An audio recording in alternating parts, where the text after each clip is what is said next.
बर्बादी के मुहाने पर बैठा पाकिस्तान मदद के लिए आईएमएफ की तरफ देख रहा है। ये 23वीं बार है जब पाकिस्तान ने आईएमएफ के सामने कटोरा बढ़ाया है। अब आईएमएफ की रकम, जो पाकिस्तान के कुल कर्जे का 1% भी नहीं है, उसके कितने काम आएगी इसका अंदाजा लगाना बिल्कुल मुश्किल नहीं है।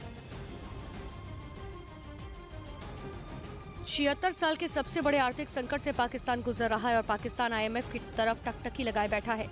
लेकिन पाकिस्तान को आईएमएफ की कड़ी शर्तों से होकर गुजरना पड़ेगा, तब जाकर उसे मदद मिलेगी।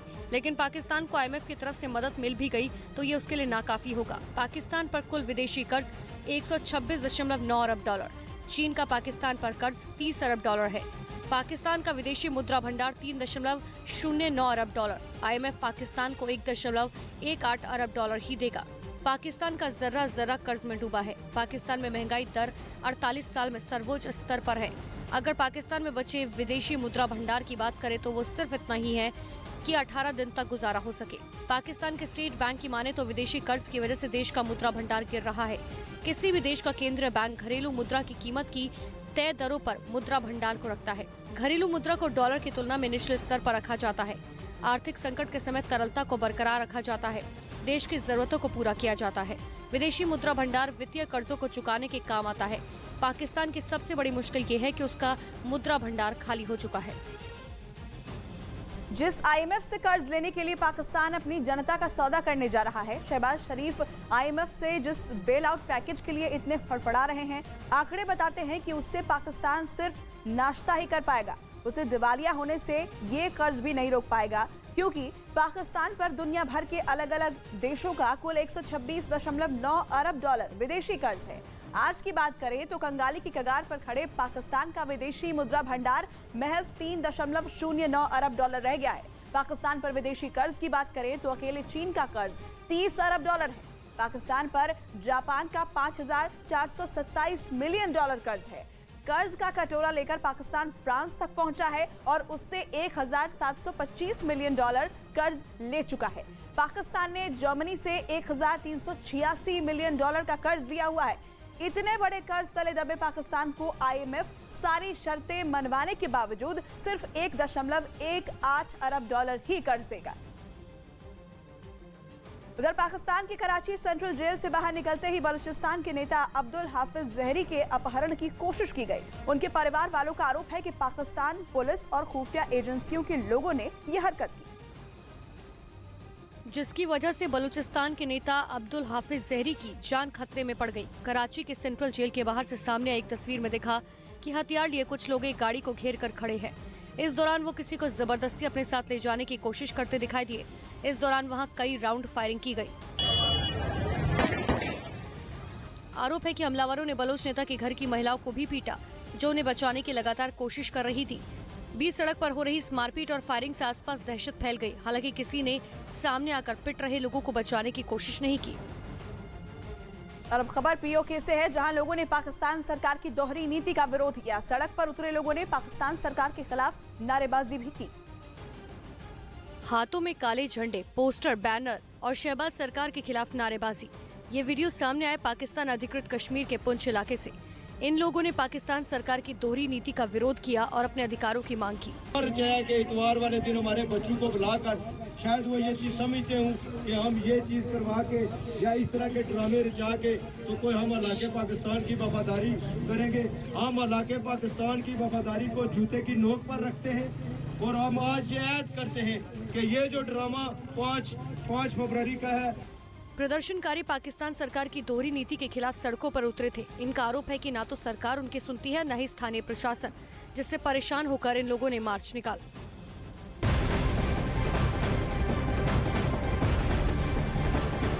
प्रधानमंत्री नरेंद्र मोदी आज कर्नाटक को कई बड़ी सौगात देंगे। देश की सबसे बड़ी हेलीकॉप्टर फैक्ट्री को देश को समर्पित करेंगे। जल जीवन मिशन परियोजनाओं की भी आधारशिला रखेंगे। तो ये बड़ी खबर बता रहे हैं, प्रधानमंत्री नरेंद्र मोदी का आज कर्नाटक दौरा है और ऐसे में हेलीकॉप्टर फैक्ट्री की सौगात प्रधानमंत्री देने जा रहे हैं। इसके अलावा भी कई परियोजनाओं की शुरुआत करेंगे। इंडियन एनर्जी वीक का उद्घाटन करेंगे। जल जीवन मिशन परियोजनाओं की भी आधारशिला प्रधानमंत्री नरेंद्र मोदी आज रखने वाले हैं।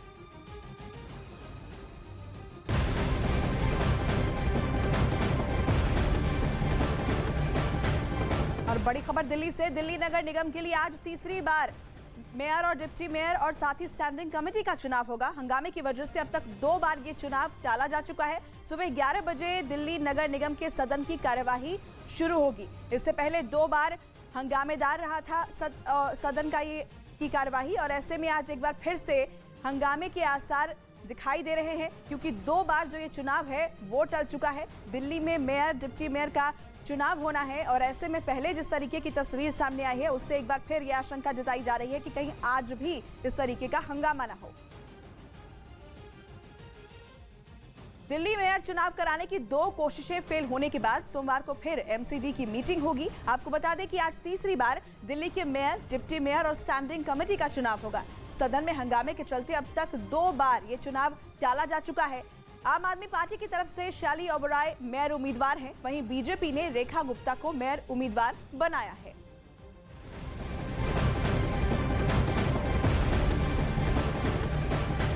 राम मंदिर पर न्यूज 18 से बात करते हुए सीएम योगी आदित्यनाथ ने बड़ा दावा किया। साथ ही रामलला विराजमान की तारीख पर भी बड़ा ऐलान किया।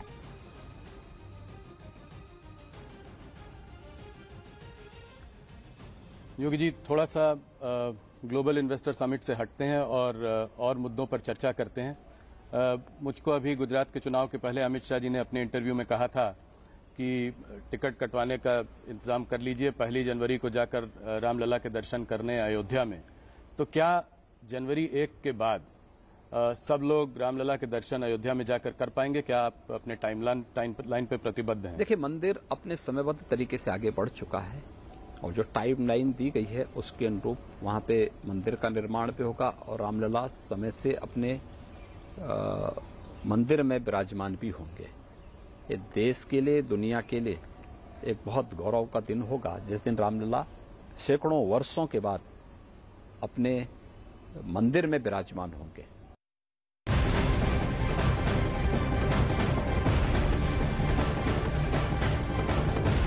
गृह मंत्री अमित शाह आज त्रिपुरा का दौरा करेंगे। बीजेपी प्रत्याशियों के लिए चुनाव प्रचार करेंगे।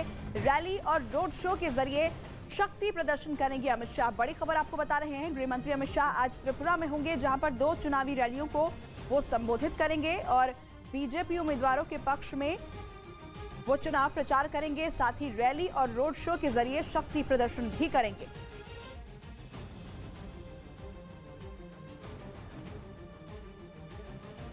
आरएसएस प्रमुख मोहन भागवत ने जाति व्यवस्था पर बड़ा बयान दिया है। उन्होंने कहा कि जाति व्यवस्था भगवान ने नहीं, ब्राह्मणों ने बनाई। मोहन भागवत ने मुंबई में एक कार्यक्रम में ये बयान दिया। उन्होंने कहा, भगवान की नजर में सभी एक हैं। उनकी नजर में कोई जाति, कोई वर्ण नहीं है।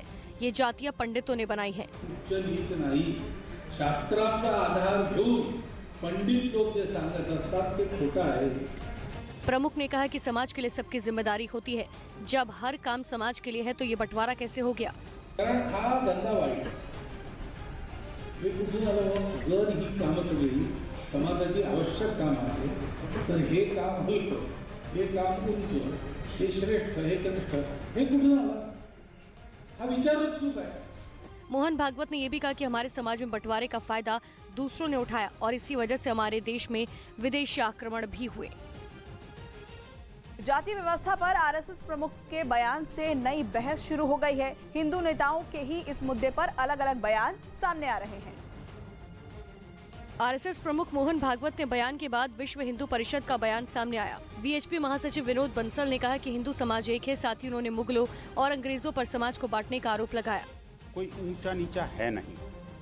हाँ, इसको क्रिएट करने की कोशिश कालांतर में जब मुगल आए तब और ये जो अंग्रेज आए तब भारत की समाज को बांटने, काटने, छांटने का काम उन्होंने किया। स्वामी चक्रपाणी ने भी इस मुद्दे पर बयान दिया और उन्होंने कहा कि हिंदू समाज में कर्म के आधार पर जातियों का बंटवारा किया गया और जो आई है जातियां अस्तित्व में, सबका अपना अपना कर्म के आधार पे धीरे धीरे उपजातियां बन गई है। इस तरह सैकड़ों हो गए। आरएसएस प्रमुख के इस बयान पर प्रतिक्रियाओं का दौर जारी है। साथ ही इसके अलग अलग मायने भी निकाले जा रहे हैं। मध्य प्रदेश में फैले पीएफआई नेटवर्क पर एटीएस ने अब तक की सबसे बड़ी कार्रवाई की। पीएफआई के सक्रिय 100 से ज्यादा सदस्यों को नोटिस भेजा गया। एटीएस और एसटीएफ ने पीएफआई के उन सदस्यों को अपनी रडार पे लिया जिन पर अब तक पकड़े गए सदस्यों को आर्थिक और कानूनी मदद करने का शक है। इन लोगों के खिलाफ संगठन की कई बड़ी बैठकों में शामिल होने के सबूत मिलने का दावा किया गया। जांच एजेंसी ने पूछताछ के लिए 50 सवालों की एक लिस्ट तैयार की है। बारी बारी से पीएफआई से जुड़े सदस्यों को पूछताछ के लिए बुलाया जा रहा है।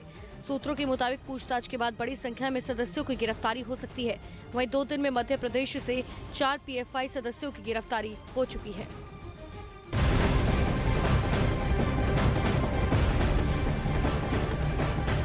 Phulwari Sharif terror module case में एनआईए ने बिहार में कई जगहों पर छापेमारी की। एनआईए ने मोतिहारी से पीएफआई के 2 सदस्यों को गिरफ्तार किया है। दोनों पर पीएफआई ट्रेनर याकूब को हथियार सप्लाई करने का आरोप लगा है। बिहार से ये बड़ी खबर आपको बता रहे हैं, जहां पर पीएफआई को लेकर एनआईए का एक्शन देखने को मिला।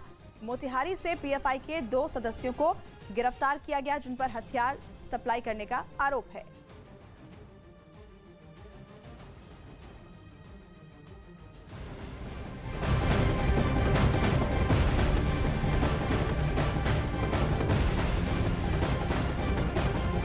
न्यूज 18 से एक्सक्लूसिव बातचीत में उत्तर प्रदेश के सीएम योगी आदित्यनाथ ने 2024 आम चुनाव में बीजेपी की जीत पर बड़ा दावा किया। आपने तमाम चुनाव की बात की तो 2014 में 71 सीट लेकर बीजेपी यहां आई थी, 2019 में 63 सीट, 2024 में आप कितनी सीट देखते हैं? देखिए 2024 में भारतीय जनता पार्टी 2019 से ज्यादा सीटें यहां पाएगी और बेहतर परिणाम देगी। 2014 की 71 सीट का रिकॉर्ड ब्रेक कर सकती है? मैंने कहा ना, बेहतर परिणाम हम यूपी से देंगे। अच्छा, तो ये कैसे आपको लगता है? मान लीजिए कि सारी पार्टियां साथ एकजुट हो जाएं और एक ही कैंडिडेट आपके खिलाफ खड़ा करें तो क्या होगा? ये 19 में हो चुका है, ऐसा है नहीं कि कोई नया हो रहा है। 19 में सब हो चुका है, ये सारा प्रयोग हो चुके हैं यूपी में। दक्षिण अमेरिकी देश पेरू के कई शहरों में सरकार विरोधी प्रदर्शन तेज हो गए। एक दिन पहले ही पेरू की संसद ने इस साल आम चुनाव कराने के सरकार के प्रस्ताव को खारिज कर दिया था, जिसके अगले ही दिन पेरू के कई शहरों में लोग अपना विरोध जताने के लिए सड़कों पर उतर आए। राजधानी लीमा में भी हजारों लोगों ने प्रदर्शन किया। हाथों में बैनर और पोस्टर लेकर उन्होंने पेरू के मौजूदा राष्ट्रपति के इस्तीफे की मांग कर दी। इसके साथ ही उन्होंने वहां की संसद के सभी सदस्यों को हटाने के लिए मोर्चा निकाला। इस दौरान कुछ जगहों पर प्रदर्शनकारी और पुलिस आमने सामने तक हो गए। सामने आई एक तस्वीर में देखा कि एक सरकारी इमारत में घुसने की कोशिश कर रहे लोगों को पुलिस ने रोक दिया। वहीं पेरू के कुस्को शहर में भी सरकार विरोधी प्रदर्शन देखने को मिला। वहाँ तो एक इलाके में गुस्साए लोगों ने सड़क तक जाम कर दी।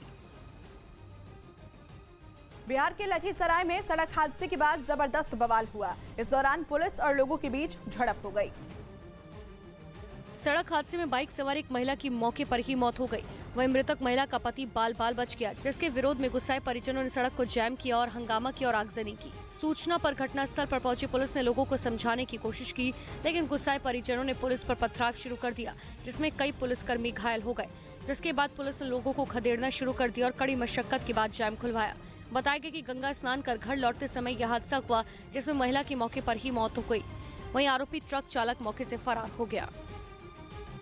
हिमाचल प्रदेश के चंबा में पुल टूटने से हड़कंप मच गया। राहत की बात यह है कि इसमें किसी की जान नहीं गई। बताया गया कि भरमौर रोड पर अचानक पहाड़ की बड़ी बड़ी चट्टानें टूटकर नीचे गिरने लगी, जिससे वहां बना एक पुल भी नीचे गिर रहे बड़े बड़े पत्थरों का शिकार हो गया और भर भरा कर टूट पड़ा। पुल के टूटने से भरमौर और होली के लोगों का दूसरे इलाकों से संपर्क टूट गया, जिसके बाद लोगों को इन पहाड़ी इलाकों में पैदल सफर करने पर मजबूर होना पड़ा। उधर विभागीय टीम ने मौके पर पहुंचकर टूटे हुए पुल के मलबे को हटाकर वैकल्पिक रास्ता बनाना शुरू कर दिया।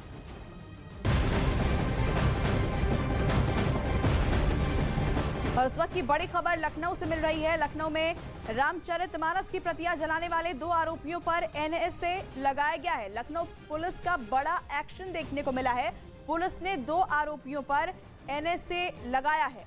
रामचरितमानस की प्रतियां जलाने को लेकर ये केस दर्ज किया गया और उस पर लखनऊ पुलिस की तरफ से बड़ा एक्शन देखने को मिला है। 2 आरोपी जिन्होंने रामचरितमानस की प्रतियां जलाई थी, उन पर लखनऊ पुलिस की तरफ से एनएसए लगाया गया है। ये बड़ी खबर इस वक्त सामने आ रही है लखनऊ से, जहां पर लखनऊ पुलिस ने बड़ा एक्शन दिखाया है। 2 आरोपी जिन पर रामचरितमानस जलाने का आरोप है, रामचरितमानस की प्रतियां जलाने का इन दोनों पर आरोप है और उन पर एनएसए लगाया गया है। इस वक्त की बड़ी खबर आपको बता रहे हैं लखनऊ से ये बड़ी जानकारी सामने आ रही है। रामचरितमानस को लेकर बीते दिनों काफी बवाल देखने को मिला और ऐसे में कुछ लोगों ने रामचरितमानस की प्रतियां भी जलाई थी। उन पर लखनऊ पुलिस ने बड़ा एक्शन लिया है। अमित हमारे सहयोगी ज्यादा जानकारी के साथ जुड़ रहे हैं। अमित, क्या जानकारी मिल रही है? इन 2 आरोपियों पर एनएसए लगाया गया है लखनऊ पुलिस की तरफ से। देखिए 29 जनवरी को सलीम और सत्येंद्र कुशवाहा 2 ऐसे शख्स थे जिन्होंने रामचरितमानस का चलाते हुए उनका वीडियो वायरल हुआ था। अब बीते कल पुलिस ने, लखनऊ पुलिस ने दोनों आरोपियों को गिरफ्तार किया है और अब पुलिस ने उन पर रासुका लगा दिया। जिस तरीके से रामचरितमानस को लेकर लगातार बयानबाजी हो रही है, तमाम जो बड़े नेता हों, चाहे वो मुख्यमंत्री योगी आदित्यनाथ हों, डिप्टी सीएम केशव प्रसाद मौर्य हों, उन्होंने जिस तरीके की से रामचरितमानस को लेकर बातें कही, कहा कि ये विवादों में नहीं रहना चाहिए और उस बीच कुछ दिनों पहले इन लोगों ने रामचरितमानस में आग लगाई थी, उनका वीडियो भी वायरल हुआ था।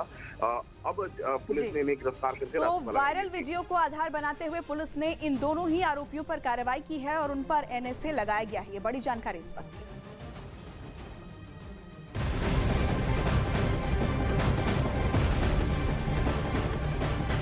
न्यूज 18 से बात करते हुए सीएम योगी आदित्यनाथ ने राहुल गांधी पर निशाना साधा। न्यूज 18 इंडिया से बातचीत करते हुए सीएम योगी आदित्यनाथ ने भारत जोड़ो यात्रा को लेकर भी बयान दिया और साथ ही राहुल गांधी पर निशाना साधते हुए कहा कि राहुल नकारात्मक राजनीति करते हैं। राहुल गांधी की भारत जोड़ो यात्रा, इस यात्रा का क्या असर पड़ा है पूरे देश में? क्या इससे राहुल जी की छवि में कोई अंतर पड़ा है? राहुल जी भारत जोड़ो की बात कर रहे हैं, उनका एक ये रहा है कि नफरत के बाजार में हमें एक मोहब्बत की दुकान खोलनी है। तो सीधा सीधा निशाना आप लोगों पर है, ये कहकर कि आप लोग नफरत फैला रहे हैं। आप इसके बारे में क्या कहें? 1947 से क्या कर रहे हैं लोग? इस देश में जाति के आधार पर, मत और मजहब के आधार पर, क्षेत्र और भाषा के आधार पर विभाजन तो कांग्रेस की ही देन है। तो जो उन्हें विरासत में मिला है वही तो देश को दे रहे हैं, उन लोगों ने तो वही किया है, तो स्वाभाविक रूप से वही काम कर रहे हैं। देखिए राहुल जी जो हैं अपनी नकारात्मकता को छोड़ते ना तो उसका लाभ कांग्रेस को मिलता है, लेकिन नकारात्मकता उनकी सारी उपलब्धियों पे पानी फेर देती है। तो आपको लगता नहीं है कि भारत जोड़ो यात्रा का कुछ प्रदेशों पे कोई असर रहा है, जैसे कर्नाटका हो गया, हरियाणा हो गया, इन सब प्रदेशों पे कोई? देखिए किसी भी कार्यक्रम में भीड़ की उपस्थिति से आप उसकी सफलता को नहीं मान सकते। कॉमन मैन ने उसको किस रूप में लिया है, इसके अलावा और कितनी दूर तक, कितनी देर तक उसका इम्पैक्ट होगा, ये भी उस पर निर्भर करता है। उस पार्टी का अपना विषय, अपना एजेंडा होगा, अपना उसको करने के लिए पूरी तरह स्वतंत्र है, लेकिन उनको देश के सामने ये भी बताना चाहिए कि उसका उद्देश्य है क्या। दक्षिण कोरिया के दक्षिणी पश्चिमी इलाके में समंदर में एक नाव पलट गई जिस पर सवार कई मछुआरे लापता हो गए। इस हादसे में जिन मछुआरों को बचाया गया उनके मुताबिक नाव में पानी भरने से वो डूब गए, जिसके बाद बड़े पैमाने पर राहत और बचाव का काम शुरू किया गया। कोस्ट गार्ड की कई टीमों के साथ दक्षिण कोरिया की सेना को भी रेस्क्यू ऑपरेशन में लगाया गया, जिन्होंने कई घंटे तक समंदर में लापता हुए उन मछुआरों की तलाश की। रेस्क्यू टीम ने पानी में डूबी उस नाव को भी निकालने की कोशिश की, हालांकि उस पर सवार 9 से ज्यादा लोगों को कुछ पता नहीं चल सका। इस दौरान बचाए गए लोगों को तुरंत अस्पताल में भर्ती कराया गया। इसी बीच दक्षिण कोरिया के राष्ट्रपति ने लापता मछुआरों को बचाने के लिए हर संभव कोशिश करने का निर्देश दिया। इजराइल के दक्षिणी हिस्से में मौजूद लाल सागर में समुद्री तितलियों का एक बड़ा झुंड दिखाई दिया। इजराइल के पर्यावरण विभाग के मुताबिक 1994 के बाद पहली बार इतनी संख्या में समुद्री मछलियां नजर आई, जिनकी वजह से लाल सागर की खूबसूरती और बढ़ गई। बताया गया कि समुद्री तितलियों का ये झुंड इजराइल के नजदीक समंदर में 29 साल बाद दिखाई दिया। हालांकि इस बात की जानकारी नहीं मिल सकी कि इतने सालों बाद बड़ी संख्या में इनके दिखाई देने की वजह क्या है। ये समुद्री तितलियां आकार में काफी छोटी होती है और जानकारी के मुताबिक इंसानों को इनसे कोई खतरा नहीं है। मध्य प्रदेश के सिवनी में इलेक्ट्रिक स्कूटर में अचानक आग लग गई। आग लगने से इलाके में अफरा तफरी मच गई।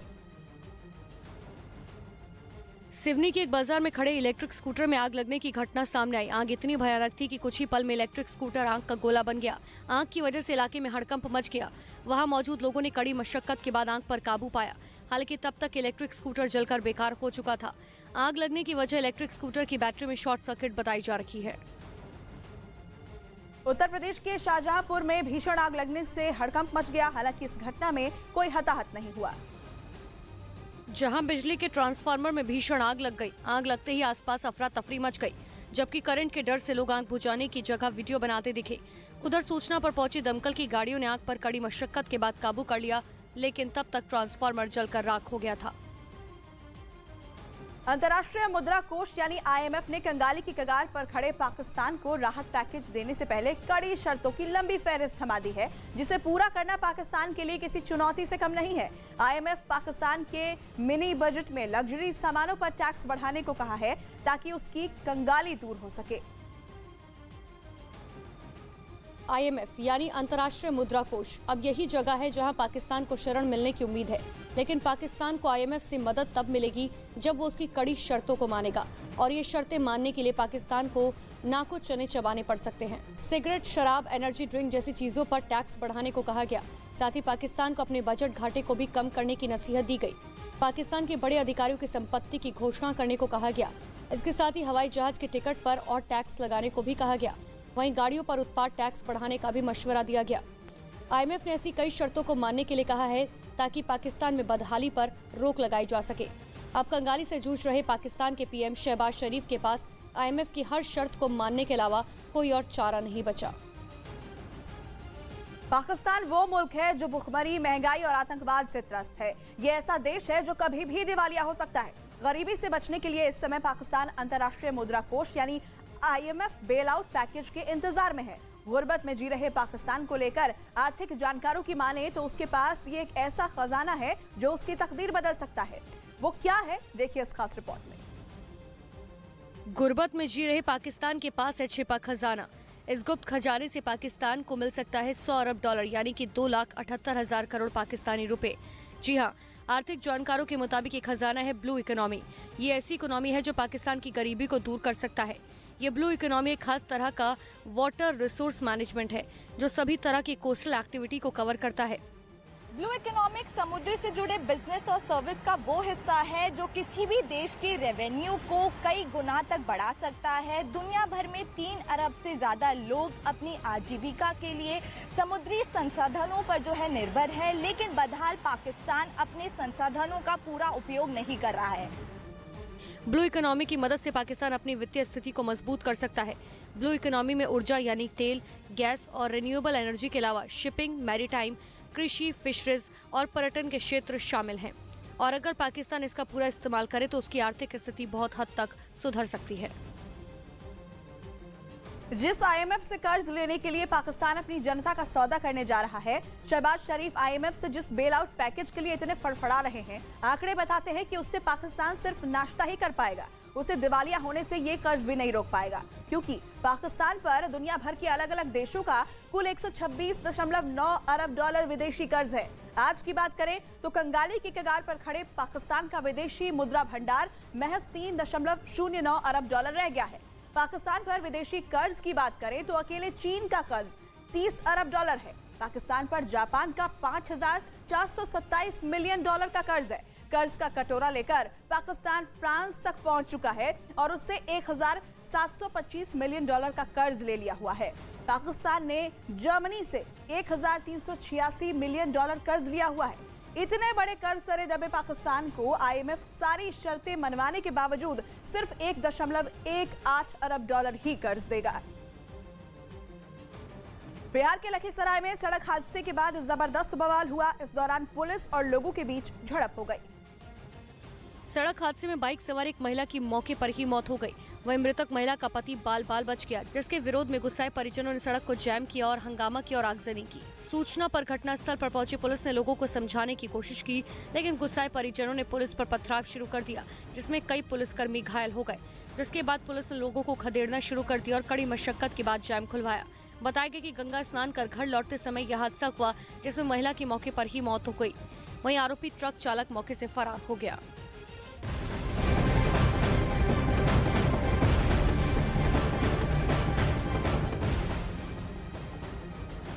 पाकिस्तान मदद के लिए IMF की तरफ देख रहा है। ये 23वीं बार है जब पाकिस्तान ने IMF के सामने कटोरा बढ़ाया है। अब IMF की रकम जो पाकिस्तान के कुल कर्जे का 1% भी नहीं है, उसके कितने काम आएगी इसका अंदाजा लगाना बिल्कुल मुश्किल नहीं है।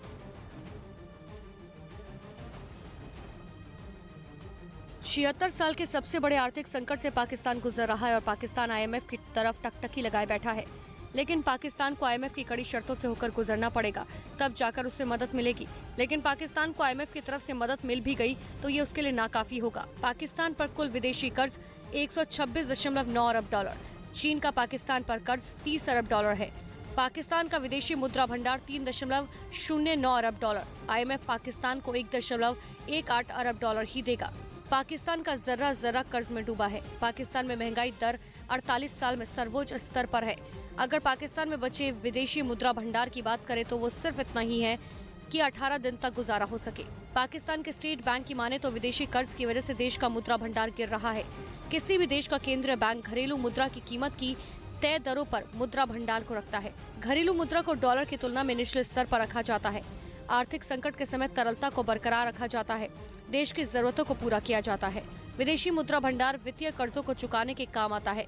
पाकिस्तान की सबसे बड़ी मुश्किल ये है कि उसका मुद्रा भंडार खाली हो चुका है। आरएसएस प्रमुख मोहन भागवत ने जाति व्यवस्था पर बड़ा बयान दिया है। उन्होंने कहा कि जाति व्यवस्था भगवान ने नहीं, ब्राह्मणों ने बनाई।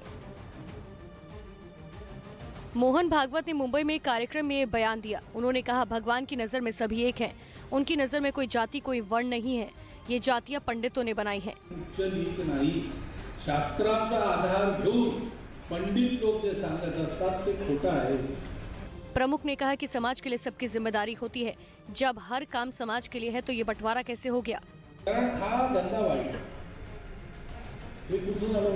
जर ही कामं सगळी समाजाची आवश्यक काम आहे तर हे काम हलकं, हे काम उंच, हे श्रेष्ठ, हे कनिष्ठ, हे कुठून आलं? हा विचारच चूक आहे। मोहन भागवत ने यह भी कहा कि हमारे समाज में बंटवारे का फायदा दूसरों ने उठाया और इसी वजह से हमारे देश में विदेशी आक्रमण भी हुए। जाति व्यवस्था पर आरएसएस प्रमुख के बयान से नई बहस शुरू हो गई है। हिंदू नेताओं के ही इस मुद्दे पर अलग अलग बयान सामने आ रहे हैं। आरएसएस प्रमुख मोहन भागवत ने बयान के बाद विश्व हिंदू परिषद का बयान सामने आया। वीएचपी महासचिव विनोद बंसल ने कहा कि हिंदू समाज एक है। साथ ही उन्होंने मुगलों और अंग्रेजों पर समाज को बांटने का आरोप लगाया। कोई ऊंचा नीचा है नहीं। हाँ, इसको क्रिएट करने की कोशिश कालांतर में जब मुगल आए तब और ये जो अंग्रेज आए तब भारत की समाज को बांटने काटने छांटने का काम इन्होंने किया। स्वामी चक्रपाणी ने भी इस मुद्दे पर बयान दिया और उन्होंने कहा कि हिंदू समाज में कर्म के आधार पर जातियों का बंटवारा किया गया और जो आई है जातियाँ अस्तित्व में, सबका अपना अपना कर्म के आधार पर धीरे धीरे उपजातियाँ बन गई और इस तरह सैकड़ों हो गए। आरएसएस प्रमुख के इस बयान पर प्रतिक्रियाओं का दौर जारी है। साथ ही इसके अलग अलग मायने भी निकाले जा रहे हैं। बिहार के लखीसराय में सड़क हादसे के बाद जबरदस्त बवाल हुआ। इस दौरान पुलिस और लोगों के बीच झड़प हो गई। सड़क हादसे में बाइक सवार एक महिला की मौके पर ही मौत हो गई। वहीं मृतक महिला का पति बाल बाल बच गया, जिसके विरोध में गुस्साए परिजनों ने सड़क को जैम किया और हंगामा किया और आगजनी की। सूचना पर घटनास्थल पर पहुंची पुलिस ने लोगों को समझाने की कोशिश की, लेकिन गुस्साए परिजनों ने पुलिस पर पथराव शुरू कर दिया, जिसमें कई पुलिसकर्मी घायल हो गए। जिसके बाद पुलिस ने लोगों को खदेड़ना शुरू कर दिया और कड़ी मशक्कत के बाद जैम खुलवाया। बताया गया कि गंगा स्नान कर घर लौटते समय यह हादसा हुआ, जिसमें महिला की मौके पर ही मौत हो गई। वहीं आरोपी ट्रक चालक मौके से फरार हो गया। हिमाचल प्रदेश के चंबा में पुल टूटने से हड़कंप मच गया। राहत की बात ये रही कि इसमें किसी की जान नहीं गई। बताया गया कि भरमौर रोड पर अचानक पहाड़ की बड़ी बड़ी चट्टानें टूटकर नीचे गिरने लगी, जिससे वहां बना एक पुल भी नीचे गिर रहे बड़े बड़े पत्थरों का शिकार हो गया और भर कर टूट पड़ा। पुल के टूटने से भरमौर और होली के लोगों का दूसरे इलाकों से संपर्क टूट गया, जिसके बाद लोगों को इन पहाड़ी इलाकों में पैदल सफर करने पर मजबूर होना पड़ा। उधर विभागीय टीम ने मौके पर पहुंचकर टूटे हुए पुल के मलबे को हटाकर वैकल्पिक रास्ता बनाना शुरू कर दिया।